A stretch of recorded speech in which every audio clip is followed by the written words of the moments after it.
Gopher families, thank you for joining us for the Gopher Way, a webinar series for families. And today we're discussing student involvement on campus. Getting involved on campus helps students find their people, learn new things, and make their college experience a whole lot better as well. Also, today specifically, we'd also like to recognize the need for communal spaces as well. Using the Q&A feature at the bottom on the right, you can submit questions for Emily, Marissa, or myself at any time. We will then work to answer your questions throughout the webinar, and we're also planning to host time for live Q&A following the session for those who may be interested as well. This webinar is also being recorded and it will be shared on Gopher Family Engagement's YouTube channel for Gopher parents and family members to watch at any time that they would like as well. Emily and Marissa, thank you both for being here this evening and for being willing to share such important information and connect with our Gopher families. Thank you so much.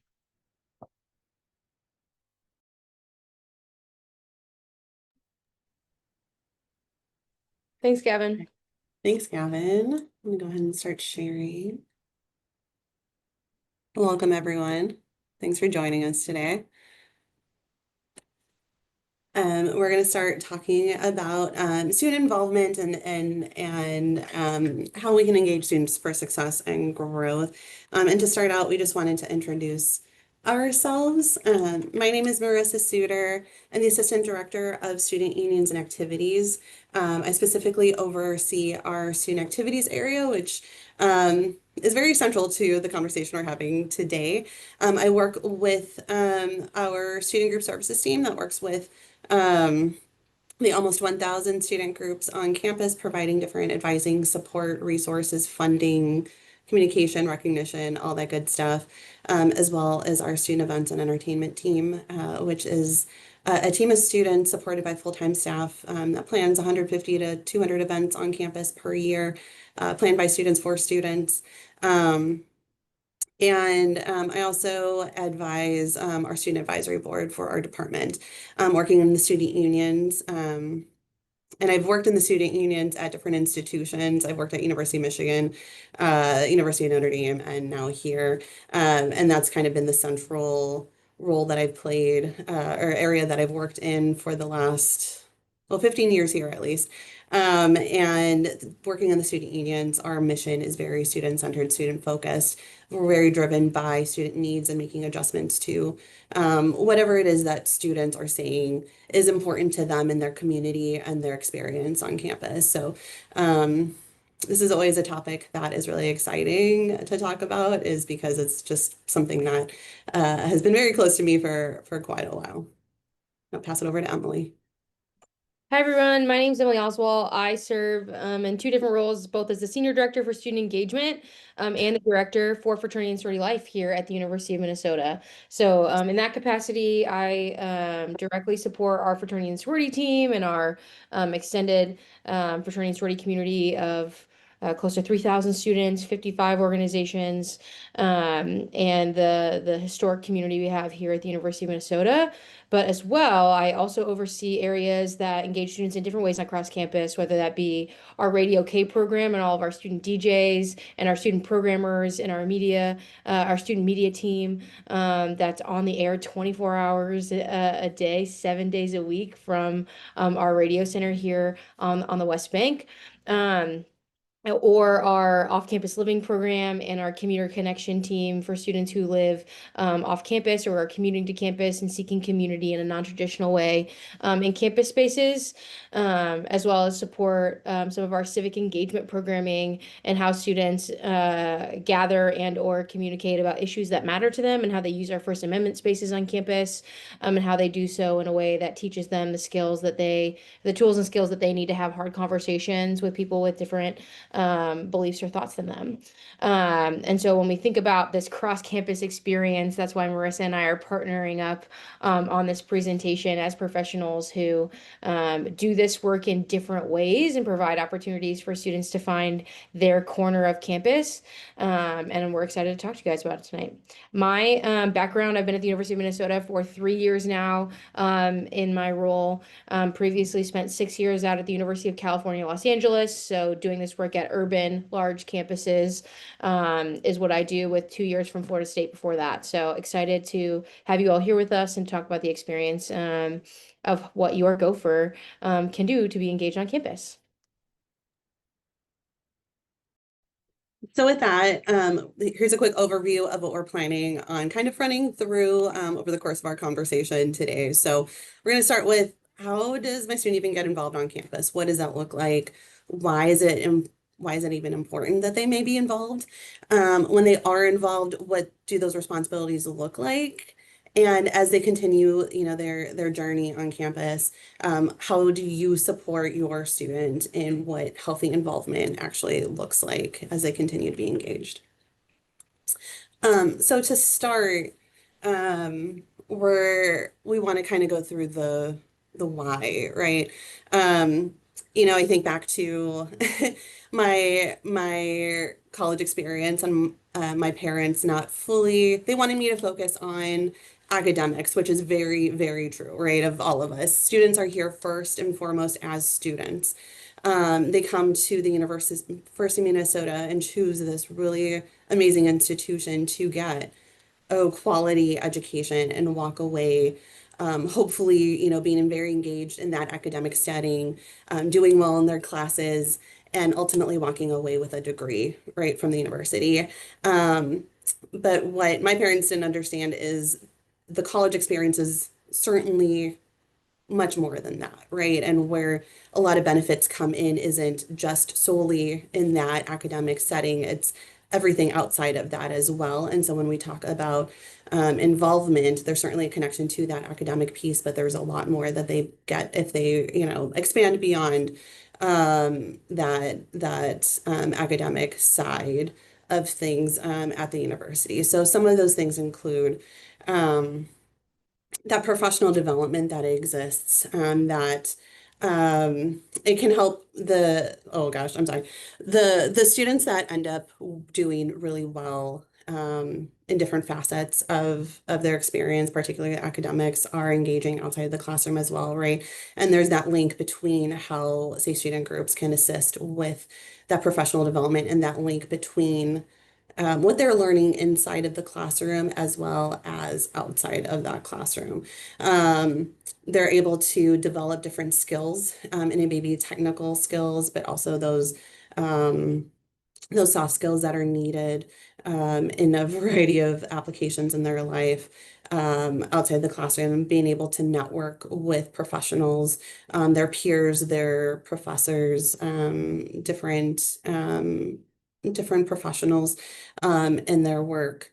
That sense of belonging that exists and that is critical to the student experience is also really critical, a critical benefit of being involved as well. And Emily will touch on that a little bit later.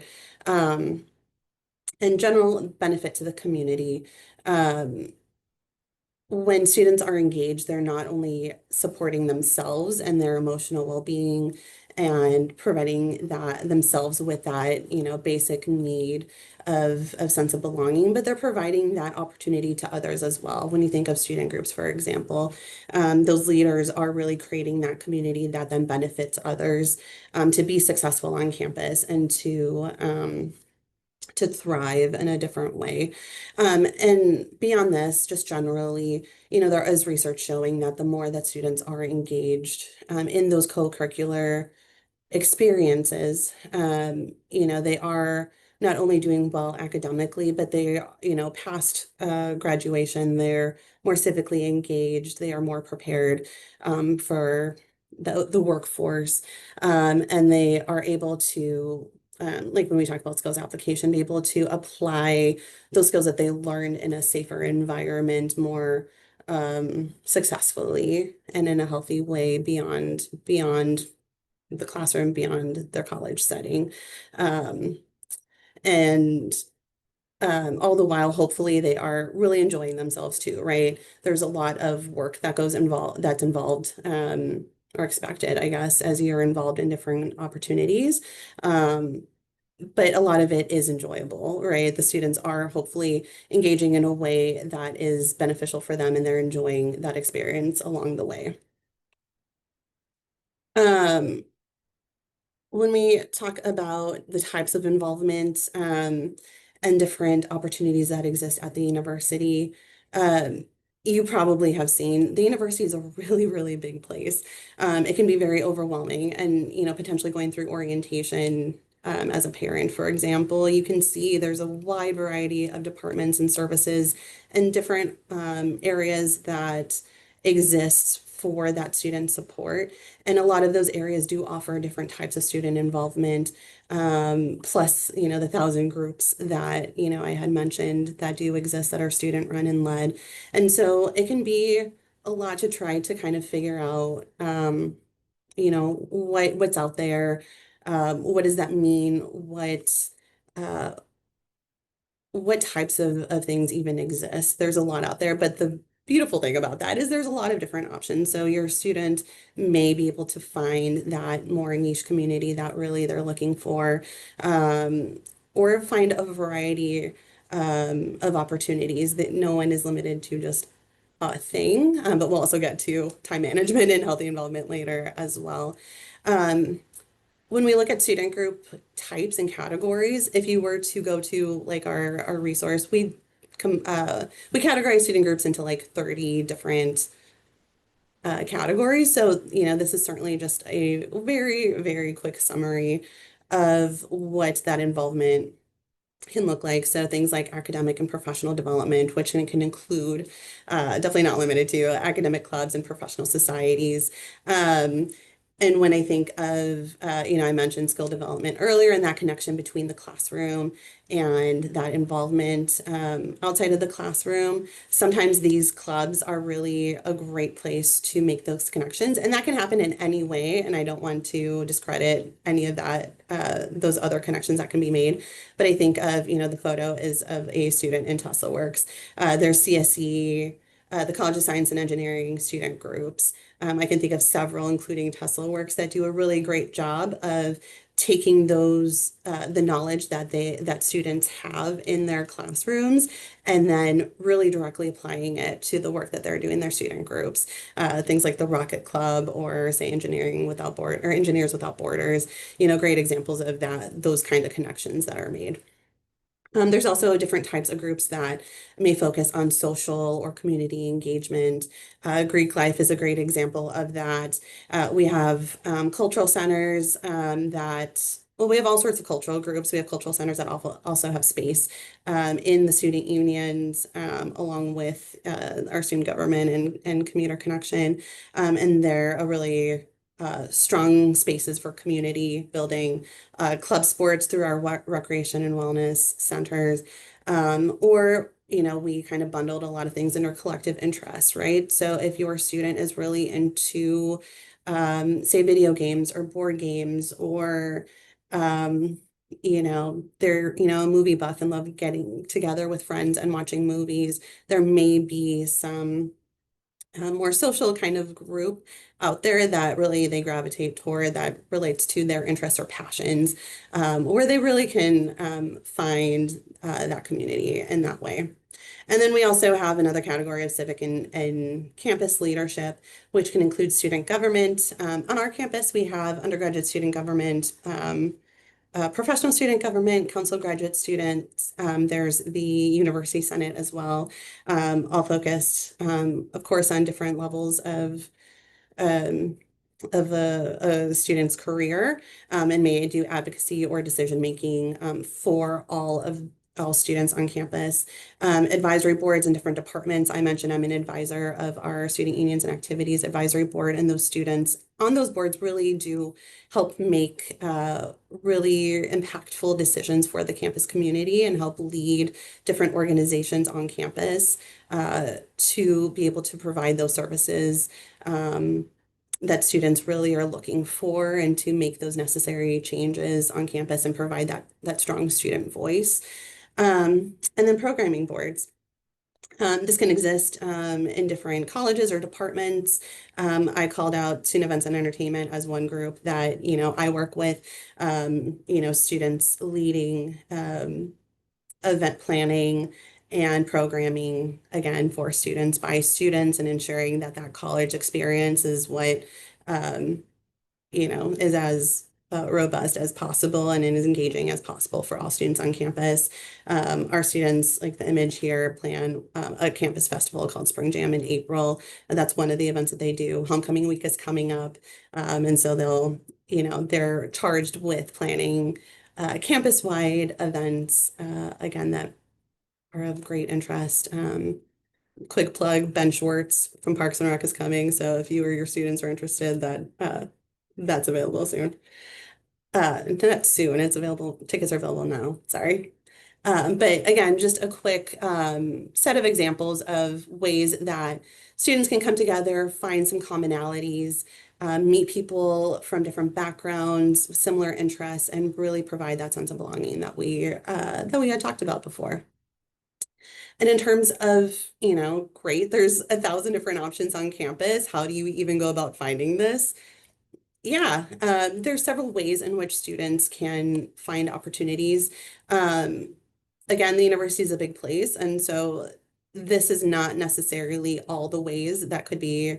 It's possible that a student may find a new opportunity, but these are probably the bigger options for them, right? First of all, it's helpful for a student to really think about what is it that they're looking for and really reflect on what their needs and values are. What do they want from their college experience? How involved do they even want to be, right? Are they looking to attend an event? Are they looking to just kind of scope something out for a while? Are they, um, really wanting that deeper experience? And in what, are they trying that? Are they going for that more academic connection? Are they looking for that social connection? All the above. What does that look like? So once they kind of have an idea of what they're looking for, that kind of helps kind of sort through all the noise of, and I don't want to call it noise, but sort through all of the options available to be able to find the fit that meets their needs in that moment.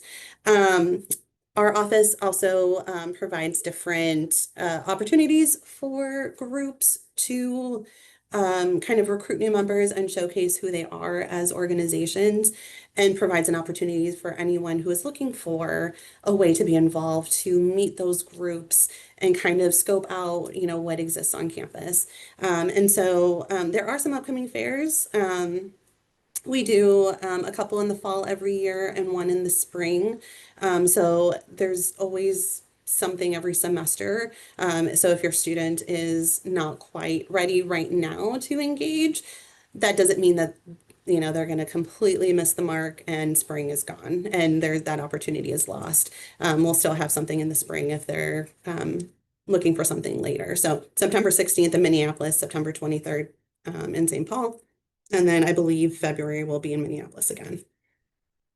GopherLink is a centralized platform that we have on our campus where students can look for groups at any time, right? So if you miss a fair, that doesn't mean that again, there's no opportunity to find anyone again.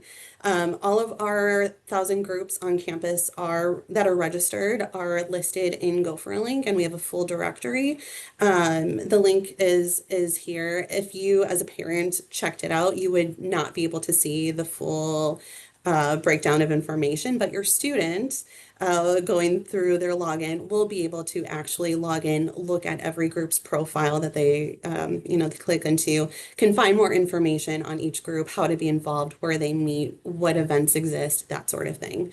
So it's not only a directory of student groups that exist on campus, But I also want to call it student groups. That's the most centralized resource for student groups to promote the events that they are also planning. Our student events and entertainment team also puts their events there. So if your student is looking for a place, if their choice of involvement, for the moment is, I just want to attend an event, I want to de-stress, I want to make a friend, um, and they're just looking for an event, that is also an option for looking at student-led events specifically. So just wanted to throw that out as well.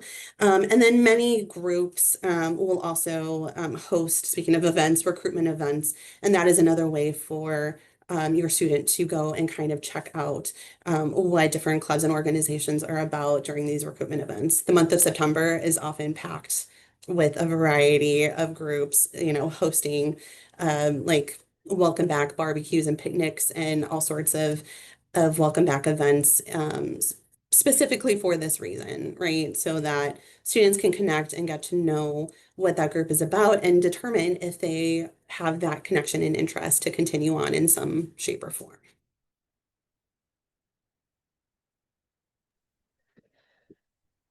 Great. So those are right. Marissa's talked about the spectrum of types of opportunities, and we could honestly have done a whole hour-long conversation on all the different ways that students could have the opportunity to engage, but try to give the biggest overview, right?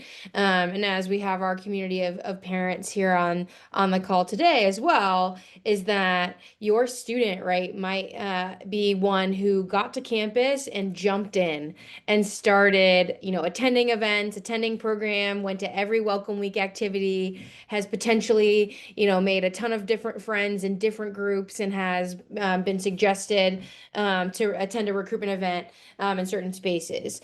And then some of you might have students who are really kind of like those toe dippers in new waters that, they went to the required things, maybe even begrudgingly or nervously, and they're going to class, but they're really very much so kind of in observation mode and are a little nervous or just apprehensive on applying into new things or trying new things when they're in this new environment and trying to make the right choices for themselves, which both are understandable, right? And every other student is going to fall on a spectrum across that experience.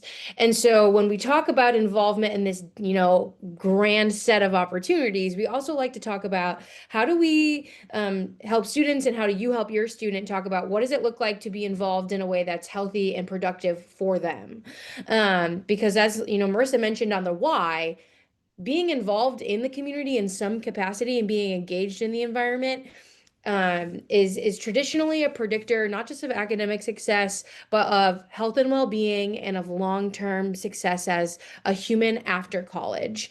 And so when we think about we don't want to just promote that in a way that doesn't actually balance out that healthy navigation, right? And so wanted to spend some time and make sure we were talking about today, what does it look like for your student to navigate the time management and prioritization of what their type of student involvement looks like? And I'm sure they're probably asking themselves the same questions as they think about their academic commitments. But I crunched some numbers for us to go over today. Ultimately, there are 168 hours in a week. All of us have the same amount of hours, even though sometimes we all think that other people must have more or less than us based off of our own level of workload. But we all have 168 hours in a normal week. And when we put on the baselines of traditionally, our full-time students are enrolled in 12 to 16 credit hours, meaning that that's the amount of hours they're in class. And then we stratify that by 2 to 5 hours of studying or academic work per credit hour, depending on the type of class or if they're in a lab or if it's a reading intensive or a writing intensive. So that ultimately puts us at about 45 to 60 hours in a week of that 168. They are in class or should be doing academic work, right? And then, so that leaves about 108 to 123 hours left in their week. We then hopefully have growing humans who are getting 7 to 9 hours of sleep. I know that's probably not necessarily always happening, but I want to account for it, right? So that means 43 to 74, that means that ultimately that leaves us, if they're sleeping and going to class and doing their work the way that they should be, Students traditionally have between 43 and 74 total hours in the rest of their week to do other things with. And that is both a lot and limited, right? And figuring out how they use the rest of that time is really something that they should be consistently looking at. So when we think about our students who dove in and started trying things and making new connections and applying to join XYZ Club, if they have 43 hours or somewhere between 43 and 74 hours, right? That's really looking into it. Okay, well, I want 10 of those to potentially spend in an on-campus job. Does that mean that they want a 20-hour higher level commitment experience where they are serving as a student leader and not just attending an event or program, but helping lead it, right? And blocking out what those involvement opportunities look like based off of what the anticipated hours per week is committed is what we would recommend, and is what we traditionally see students be most successful in helping navigate how much to be involved in something. And so that hour breakdown can sometimes be a super helpful tool for students, but also for you thinking about, well, I want my students studying a lot, or I'm supporting them doing XYZ club experience, but only if it doesn't interfere with their studies. Well, let's think about and navigate how many actual hours in that week that they need to be doing all of those different activities. Um, the next part of that healthy involvement experience is that as they're kind of trying things, hopefully they're finding things that they like and that work for them, but they also might be finding things that they don't like and don't work for them, whether it be what the group was purporting itself to be, and then it kind of didn't necessarily meet those expectations, whether or not your student just grew out of the experience that was being offered by that group, or just that there's maybe an interpersonal relationship within the context of that commitment that your student is trying to manage. That healthy and productive conflict management and confrontation should be a part of this experience of being highly engaged and highly involved on campus. One, it's a great environment to test out those skills. We talk about college and their engagement and involvement opportunities as this leadership lab, that they are able to try things in a lower stakes environment. It's still real life, it still has implications, but hopefully a lower stakes environment of saying, hey, I don't think this club is offering me the opportunities that I was seeking, and so I'm going to not be a member anymore and leave it. That, right, is the same experience of potentially having to leave a job one day that they're seeking out a new opportunity. That potentially is something, a long-term relationship that they need to end, right? Those same types of practices of stating something that matters to them and navigating the conflict from there, even through, right, the potential negative consequences or negative outcomes of those that aren't inherently harmful, but are hard to deal with.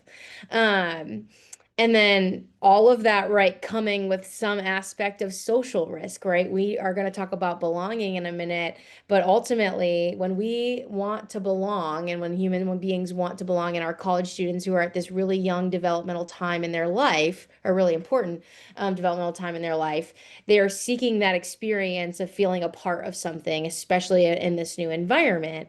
And to get belonging, we have to, like Marissa already said, we have to be an active participant then in our environment. Therefore, we don't just get something without having to give something at some level in return. And that can be our energy, that can be our honesty, that can be our contribution, can be our effort. And that social risk of making friends and meeting new people and putting yourself out there, they're all hopefully marginal, right? And being like, we might experience rejection, we might experience a less than preferred experience, but that is also a part of the learning environment that they're participating in, and creating that resilient, navigatable set of skills for students that can be used further on in their collegiate experience, but also more importantly, further on in their life, as we hope that continues to be a skill that they are using repeatedly. And as, right, your student continues to grow and develop, hopefully that they're developing meaningful relationships where they're not just leaving them or disappearing on their friends or not having meaningful contributions that matter when they stop them. And so that's hopefully a skill that they're going to navigate for the rest of their life. Um, and so ultimately, all of that kind of compounds on itself to talk about, right, why this sense of belonging and why being actively involved and engaged on campus is such a hot topic, right, where it's the first set of webinars that the Gopher Way is offering. Is that now that we're in that third week of the academic year and your student, whether they're a first year student or a fourth year student, are getting back in the hum of the experience. And I hope they're looking around, either already feeling like they belong or they're trying to navigate what it means to either invest more in their environment or create a better environment for themselves where they feel like they belong. And that those emotional and social and developmental components of outside of the classroom experience all are what drive that sense of belonging that hopefully gives them the psychological safety to apply themselves in the classroom, to try new things, and to, think about the bigger problems they're working to solve as young scholars. And hopefully that is a full holistic experience for them, and not one that is only happening in their books, or in a classroom setting, because their life will not exist in only those academic scholastic experiences. So hopefully creating that broader core need that they can tap into. And something that when we talk about, right, that idea that a sense of belonging requires effort and input, sometimes our students, or just as humans, right, when we're frustrated that we don't feel like we belong, or we're feeling a sense of rejection, or any of those negative emotions that come with seeking belonging, we only view it as something we're not receiving and not necessarily looking at what we're not applying for, or applying into, or applying ourselves to seek out. And we hope that students are gaining some of that resiliency or willingness to try, over time and maybe repeatedly, right, to seek out that sense of community and that sense of belonging, because ultimately the University of Minnesota environment is going to be vast, but it's only going to be vibrant with as many members of our community as we have, bringing to the table that sense of belonging want that can be filled by everyone else who also is coming to the table and sitting in community with them. And if it was just something I could give to your student, I promise I would, in the same way that you likely would feel that same way as a parent. But ultimately, they have to come to the table with that effort. But something I want to flag when we think about seeking out that sense of belonging and that requiring effort, I would want to name all the ways that sometimes that can create an unhealthy sense of what it means to be involved, and really wanting to distinguish the difference between something being hard and requiring effort or commitment and something being harmful. And that can be, as they look to join clubs or organizations, or as they look to navigate that experience, is if they're being asked for more time than they have, right? And they're putting a strain on that amount of hours they have to be involved and engaged in the other parts of their life, and it's creating conflict in that way, right? That would be potentially harmful for your student, and needing to be able to draw better boundaries or be able to navigate their own mental or physical health, right? In a way that they're over involved, in a way that is restricting those hours of sleep, is not offering them time windows to eat. The idea of time poverty and not being able to have time to do those critical things that a person needs to be just a successful running human. I ask students if have they drank water or eaten multiple times a day to make sure that they're thinking about that. And that can also show up in students modeling behavior that they think other peers want them to so that they can fit in. So when we think about alcohol and other substances, when we think about different ways to socialize, that students are inferring that to fit in or to be a part of, I have to go out to a bar or engage in alcohol. Like those are all assumptions that your student is making or projections that they're putting onto themselves in the environment. And we would really want them to ask, well, is this something I want to do, versus something that I think my environment wants me to do or engage in. And the same could be said for the wanting to be a part so much that we are participating in activities that are actively harmful to ourselves, or we are being actively harmed through an experience like hazing, where we don't want students to view that as a normal, regular, or expected part of the student experience when it is not, and that the opportunity to work hard to become a part of something and commit to something and have to participate is one thing, but being harmed, and being asked to do something that is against the law or against their own personal values, or is requiring them to do something that is putting their own physical or emotional safety at risk is that boundary that we should be really talking to our students about, and be paying attention to if that's of concern. Um, So with that, right, that's what they're looking for, right? But we also talk about the responsibilities of the rest of the community to meet your student there, like we talked about with their effort. But also when we talk about, preventing hazing or providing opportunities to care for one another, we really talk about having an engaged student environment means that we are a community of care, that our students care about one another. They're invested in the health and success, of themselves, but also of their peers, and they're contributing to an environment where that's the case.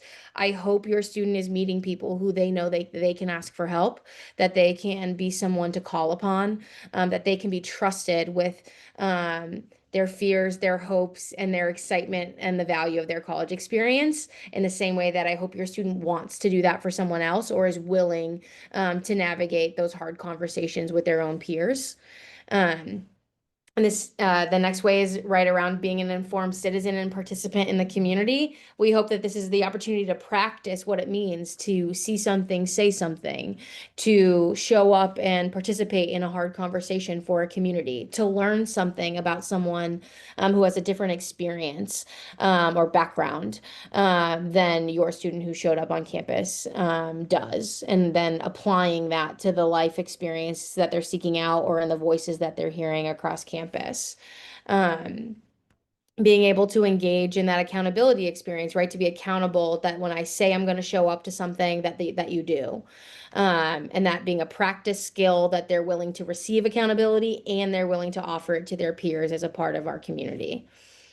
And then ultimately, right, when we talk about all of this work, is that this is the legacy of being a part of the University of Minnesota community, and that we are creating environments for future Gophers, for future Minnesotans, and for future members of our global community to have access to education and to be able to provide an environment where that learning and that sense of belonging is applied to everyone who ultimately walks through our doors. And it's kind of, wild sometimes to say that and really let that settle in. But there were decisions that were made 10, 20, 50, 100 years ago, at the University of Minnesota, that has set the context for your student to be a student at the University of Minnesota Twin Cities today. And there are some of our programs or experiences that have existed for the entire existence of the institution. And someone at some point hopefully said, I take that responsibility seriously, to make sure that this is a cultivated, held program, or event, or Golden Gopher value or tradition that I hope is available for Gophers moving forward. And we hope your student cares enough about that, to contribute that way, or got enough out of that to want to invest in the experience of future Gophers moving forward. Um, and it's a cool full circle experience to be a part of. And so with that, we've put some contact information up for our teams. Marissa, is a member of our student activities team, like she mentioned, and she helps lead that squad. So if you need to get a hold of them there, or if your student wants more information about how to start attending events, weekly bingo weekly trivia are always going on in the union. So I always want to hype those up as like really easy entry points to meeting someone new or showing up to a campus community event. Like we mentioned, I oversee the fraternity and sorority team. So if you have questions for us, that's where you can find us there. And then the Office for Student Affairs, if you're kind of totally lost on how to refer your student, or need helping them navigate, maybe they're not necessarily engaging something in a healthy way and they need additional resources or help, that OSA email would be your best use there. Thank you, Emily and Marissa, both very much.